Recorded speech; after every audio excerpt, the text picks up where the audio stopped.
Welcome to the latest episode of Season 4 of the Digital Adoption Show, your go to podcast for cutting edge insights and innovative strategies in today's dynamic work environment. I'm your host, Mayank Arora, Senior Customer Success Manager at Whatfix.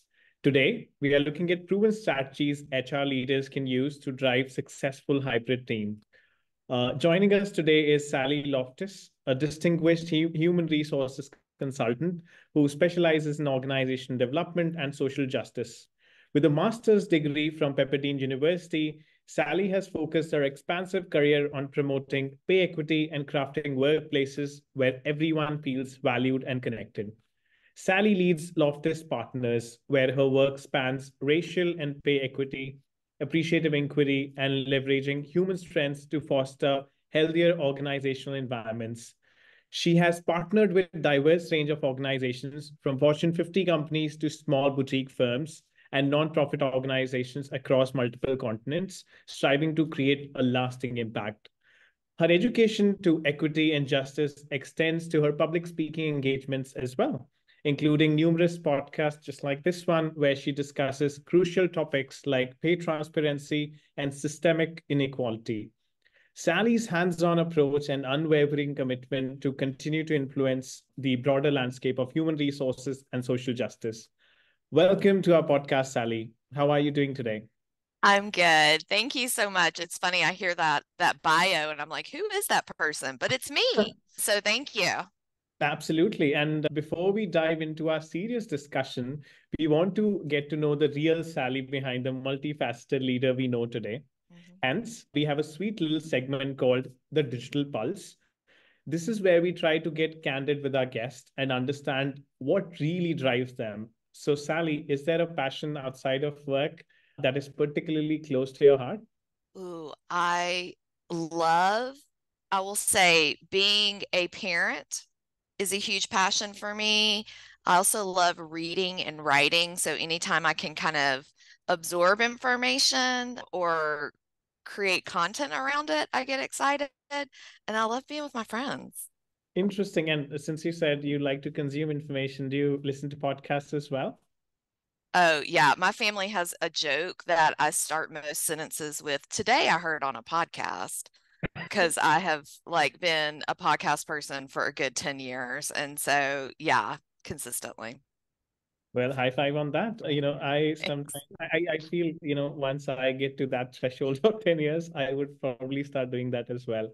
But yes, either way, we have a fun round that we proudly call Triple Strike, where we ask our guests some fun rapid fire questions, and they need to answer without thinking too much. Spontaneity we love in this round. Are you ready to be Triple Strike, Sally? Yes. Okay, so here's my first question. If you had to train a team of animals to lead an organization, what would be your top three picks and why? Oh my goodness. I love animals. So just picking three is going to be tough. Okay. I'm going to go number one with my dog, who's a Shepadoodle. I would call him my emotional support consultant or coach. I'm going to go with two, like a chimpanzee, because they're really smart and can do a lot of things humans can do. And then three, I might go with like a peregrine falcon, right? Isn't that what they're called? The fastest bird in the world, because like if I need something done really quickly, like the falcon can go get it. Interesting take on that, Sally. And I totally second with you when you said, your dog is your emotional support. I'll give a shout out to Sherry, who is one of mine. So, so yes. Anyway, here's my next question. If they Okay. ever made a movie on your life and seems like you're on that path, who would be the main lead? I would probably want Kate Winslet to be the lead, more so because she's about the same age, but she can also bring a lot of depth to a role, and I feel like that would be required. Excellent choice. And, incidentally, Titanic was my first ever Hollywood movie that I watched as a child. So yes, Nice. perfect. And here's my last question since we are on triple strike. If a genie offered to make you an expert in a field overnight, which field would you choose? I'm going to go with a technical skill on this one, and not like technology, but like I'm going to go with roller skating as my expertise because I think it's a fun, it can be an outdoor activity that is just fun. And like I would love to be able to roller skate and not be too concerned about falling down and injuring myself. Oh yeah, tell me about it. I broke my knee when I was 13 and I tried my hand. Oh no, exactly. You know what I'm talking about then. Exactly. Perfect. Well, that was fun. And now I'm going to move to a little bit serious part of our discussion today. So before we start and talk about some of the questions, Sally, we would like to know more about you, your corporate journey, the idea behind starting a 100% women-owned human resource consulting firm. Yeah, I have had a career for almost the last 30 years in human resources. And I started out, that was my major in college. And really, because I really enjoyed business, but I really enjoyed working with people. And I thought it was human resources was a great marriage of those passions. And so I've worked in different, corporate environments with boutique consulting firms, nonprofits. I've worked as kind of a freelancer, in those different ways. And so I have, typically always worked on the strategy side of human resources, more kind of at the leadership level and really connecting how people, are the ones who achieve the business objectives, right, and bring success. So at the end of 2019, I was actually finishing my graduate degree and had decided it was time to kind of go out on my own. So I decided to start a firm in 2020 because, that's a great time to Yeah. start your own firm in the middle of a pandemic. So that got delayed a little bit, but I still started later in August 2020. And what I appreciate is that I was already very comfortable working virtually. My graduate program had, we had trained in that. I'd had previous roles where I had teams all over the country. So I felt very comfortable with that. And so now I work with a lot of organizations, typically small to medium sized, on their people strategy. And a lot of times connected to it is their pay strategy, as so much has changed in the last few years around our pay models. Got it. Got it. Yeah. Well, that's good. And I know that recently I've seen that trend, and unfortunately, I can never get a job at Loftus Partners. But I do employ other genders, but just it's a woman-owned business. So maybe not ownership. got it. Got it. Great. Now, when we were talking, researching about this particular discussion today, we had a lot of ideas we wanted to discuss with you, but it felt it's high time we discuss the big elephant in the HR room, the hybrid work model. To start the discussion off, do you think this model is here to stay, or is it a fad which will eventually die down? It's been pandemic, it's been 5 years. So what are your thoughts on that? Yeah, I think the hybrid work model obviously existed in some forms before the pandemic. So it's not a new model, it's just that more people were kind of forced into it, right? And I think right now, there are definitely some companies who are trying to bring people back to work. Not, in the office 5 days a week, that's not going so well. So I do think it's going to be a model that all organizations need to offer and use. How they do that is going to vary. And then I do think people's appetite for the office may change over time, right? Like in 5 years, if we don't have another pandemic, depending on what's going on in the world, people may want to go back to the office. I don't know. There's a lot of instability in that part of the market right now. So I'm not sure how that's going to fall out in 5 to 10 years, but it's definitely a hybrid model is here to stay. Got it. And while working around the hypothesis of whether hybrid teams are doomed or destined for success, Mhm. can you Mm. share some benefits of adopting a hybrid model for organizations? And on the other hand, what are some of the most common challenges you face when you manage a hybrid team, and how do you address those? Yeah, those are two really big questions. So let me just kind of talk about the model in general. I think that the word you're using is correct, model, because you really need to think of it as a framework and a strategy around talent, the people who work there, and you're doing hybrid because it's a benefit. right, to your employees. And so how you administer and manage in a hybrid world is very different because it's not the same as if somebody's sitting in the office next to you, right? And even as you have people who sit in the office next to you, if you're in there, and people virtually that may be states or countries away, you can't use a one size fits all supervisory approach. So you've got to kind of figure out what that looks like so that you're still promoting kind of equality in those practices. Example being, the person in the office is not necessarily getting more access, right, to senior leaders than hybrid people. I think also from an organizational standpoint, you have to really think through how you gather and communicate with staff. So there are some, like for instance, there are some organizations who do like a hybrid model, and it may be that, let's use an United States example, everybody's hybrid, but they have to live within maybe 100-mile radius of the headquarters, and they fly everybody in once a quarter, Yes. for an event or something like that. So there's a lot of different flavors out there of the hybrid model, and you've got to kind of figure out what works and that it is an approach for keeping talent.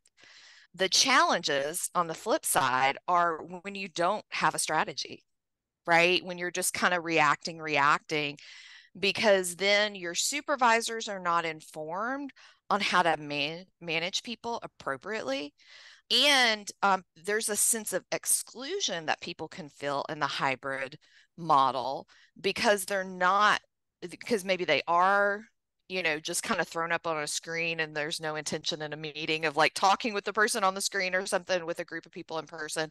So it's really, I see more exclusion, which would lead to a lack of employee engagement whenever hybrid models are not managed well. Well, that brings me to my next question. When we are talking about managing any kind of team drill, any kind of team, it drills down to effective team performance, right? You have to see what works Mhm. and what doesn't. So how can HR leaders measure and maintain high performance in a hybrid setup? And what are some of the metrics or indicators that are most useful when we are looking at this approach? Yeah, a couple of things I would throw out there is one is how, whoever is the team leader or supervisor, how you manage people. It's really important. They say about 30% of your time should be spent kind of managing people. And a lot of times you're like, wow, that's a lot. That's like 12 hours a week, right? And you don't want to be a micromanager. But what does that look like? It looks like checking in with people one-on-one, building connection. You have to be a lot more explicit in building connection and team building these days, having meetings with your employees and hearing about what's going on, and having meetings where you can surface issues, challenges, successes so that you can perform better as a team. And then, so those are kind of a couple of things, is like really the supervisor piece of it is really being intentional about that. I think also, remind me of your second question again. Yes, my second question was, what are some of the metrics or indicators you feel that are The most metrics. useful? Yeah. Because you can't, tell progress on something that you can't measure. So, uh, Yeah. you think, I mean, team metrics, obviously every organization has team metrics that are right. different. I think if I'm leading a hybrid a hybrid team, one is, are people able to complete their work? Am I seeing collaboration happening between my team, like building relationships between the team? How is the team operating outside of our group, like with other departments, things like that? I think it's really about focusing more on team performance than individual performance at that standpoint. And then kind of, so those are some of the leading indicators. I think lagging indicators are people staying in their jobs? What are they saying in employee feedback? Are they happy with the jobs they are doing? Do they understand how to do their work and do it well? Are there opportunities to grow? Those are some of the more lagging indicators. Understood. And when we are working with hybrid teams, one major challenge we've identified is ensuring effective communication, because that's was also center point of what you're talking Mhm. about. So, do you have any tips how to create that kind of environment where we can foster open dialogue to reduce conflict? Wow, we could spend hours talking about that, right? I mean, there's really a lot of it. So again, I kind of use the theory of like individual, team, department, organization of one, you know, are there strong relationships between the individuals on the team? Just looking at the team, if we're saying a hybrid team, what are creating a set of working agreements that you use and have agreed upon together, and how, who facilitates meetings? How do you share information? How do you make decisions? Things like that. So you're all working on the same set of assumptions is really important, and updating those as your team evolves and or as new people join the team, because they may bring different skill sets that you didn't have before. So I think one is that. I think also being okay with dissent, right? There's, it feels like, in the world now, there's either like we don't talk about dissent, or dissent becomes like a huge thing, right? And it's really not necessarily, those two extremes. There's a lot in between there. So, ways that you can bring dissent is, modeling it yourself, of being like, I don't really understand this, or here's what I'm thinking, let me kind of challenge you on this, or, having some phrases, giving people phrases on how to dissent an opinion is helpful. Recognizing when that happens in the group. So, if you're having a discussion, being like, hey, I really appreciate that, some of these differing opinions came out, we're going to make a better decision as a result of it. I think also there's a willingness, you have to have a willingness for your team to fail, because that brings innovation, right? And so people, whenever they are fearful of dissent, they're not going to be as innovative. So you've got to have some places where people can try things, even if maybe you disagree, and see how it goes, because you're truly going to be a stronger team for it. True. And in fact, a lot of that, the way people communicate within, their organization comes from the company culture, right? So, Mm-hmm. so I wanted to understand what are some of the strategies that HR leaders can employ to build a strong and cohesive company culture in a hybrid environment. And as per you, how important is company culture to the success of hybrid teams? Wow. Well, that's another hours long conversation, right? Let me kind of, when we talk about organizational culture, I typically use Edgar Schein's definition, which is around kind of artifacts, underlying assumptions, and espousing values. So artifacts being like, what can you see and hear, and experience with your five senses? So if I walk into your office space, what am I going to learn about the organization from that, right? Or if I observe a team working together, what am I going to learn by being in person with that group or in a hybrid meeting? Espoused values are typically whatever the core values are of the organization, or basic behaviors. What do we say, who we are, and how we act, and how we show up to work? I work with a lot of organizations right now on updating that, because typically those are laid out more often as like a set of core values, but like in the employee handbook, it's typically like code of conduct. Here are all the things you could do to get fired. So typically I'm working with clients to, if we're working on handbooks, updating with like things like how we show up. Like these are the positive behaviors. This is what this looks like, not just the negative behaviors. And so making sure that aligns with what those values are. And then kind of the underlying assumptions are really the things that are, not said, but that happen. Like, you work for what fix when this happens, right?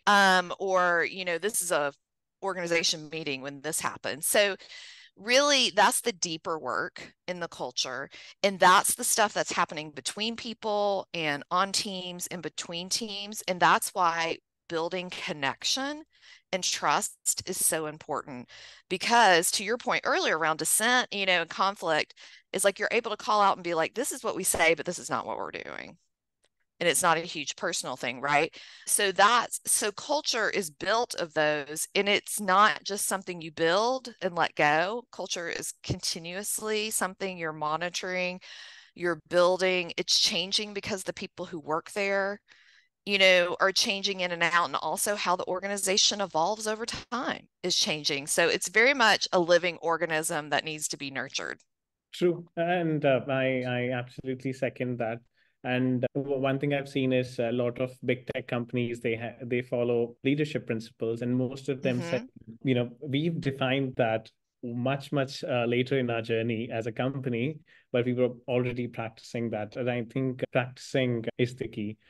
Now, speaking of leadership, a successful team is only as successful as its manager, right? So what type of training should managers receive to effectively lead hybrid teams? And are there any new skills that they need to develop compared to managing traditional teams like we used to see? And since you've had a Mm-hmm. career, so what are your 2 cents on that?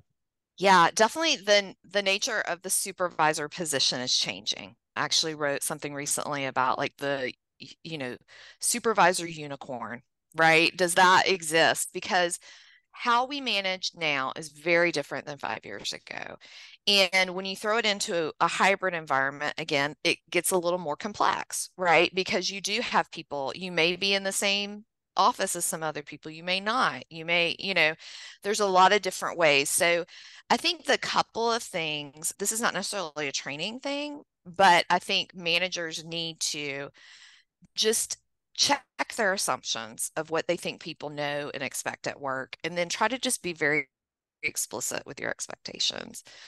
Like the team agreements, or like maybe a one pager on, when you're working for me, these are kind of my things I expect from people, that reaffirm maybe some things that are in the handbook, or reaffirm the culture of the organization, or reaffirm just specifically that supervisor's, particular way of leading. The training, I think, is really important right now for supervisors, which I don't think is a traditional training that they receive, is facilitation. Because whenever you are looking at facilitating a team where you're trying to build autonomy and trust, it means you have less control over the meeting. So you're really facilitating a group dialogue. And your role is kind of building a container where people can have the conversations that are needed to move their work forward. And that is a different skill than kind of the traditional command and control, like, vision of leadership that's been in the past of like, I tell you what to do, I lead every meeting, and you go do it. Facilitation really opens up more of a group experience that people are craving right now. Got it. And since I was talking about, I listened to a lot of podcasts. One thing that I recently noticed, that when we talk about leadership with top CEOs of the world, what they say is that today my job is just to ensure I'm connecting the right person to the right opportunity. That's all. And Mhm, and then I take a step mhm, back, and mhm. sometimes losing control actually means having more control over the outcome. So yes, totally second what you said. And it's truly been an interesting conversation, Sally. But before you leave, can you give us three top of the mind effective strategies for developing, leading a highly successful hybrid team? Piggybacking on what you were saying just now. Yeah, thank you for the opportunity of that. I will say number one, it's really important to be able to build individual relationships with your team members. I'm not saying you got to be best friends with everybody, right? I'm not saying you got to like the way they do their stuff, but I mean, having regular communication that's not just, have you done this or what's going on, but like actually building, personal connection with your team members is super important. I think number two is having that set of team agreements, right? Of building, having a conversation as a team saying, how do we want to work? How do we, want to communicate? How do we want to get information flowing? So I think that's a really critical portion. And then I think probably quarterly, it's important to have what I think some Scrum masters would call a retrospective meeting, of really, like, as a team, do a team retrospective meeting. Like, what have we been doing well over the last few months? Where could we improve?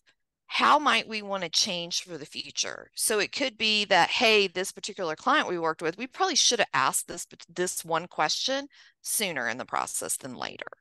And so if you're in a regular practice of that, to kind of what we were talking about earlier about, conflict and dialogue, it's a regular practice that you can bring into the space, this retrospective of like, this is what we did well, what we didn't. And it kind of, encourages people to be in that thinking space, for the benefit of the team, and it not be necessarily a personal situation. Understood. And I really like the idea where you mentioned having a team retrospective, because we've seen that concept in software cycle for far longer than people actually thinking about implementing it in change Mm-hmm. management and organization development. But I think that was all, and I must say I really had one of the most fun and interesting conversations by far. And Well, before we thank you. totally, and no worries. And we hope to host you again, maybe sometime. And before we go to our listeners, please tune into the Digital Adoption Show across platforms to listen to more interesting, intriguing, and fun conversations with some of the top minds across the digital space, just like Sally. And we are available on Apple, Spotify, Google, and YouTube. Whether you're at home or on the go, don't miss out on our latest episodes. Thank you again, Sally, for being a part of this episode. We wish you all the best. I'm your host, Mayank, signing off.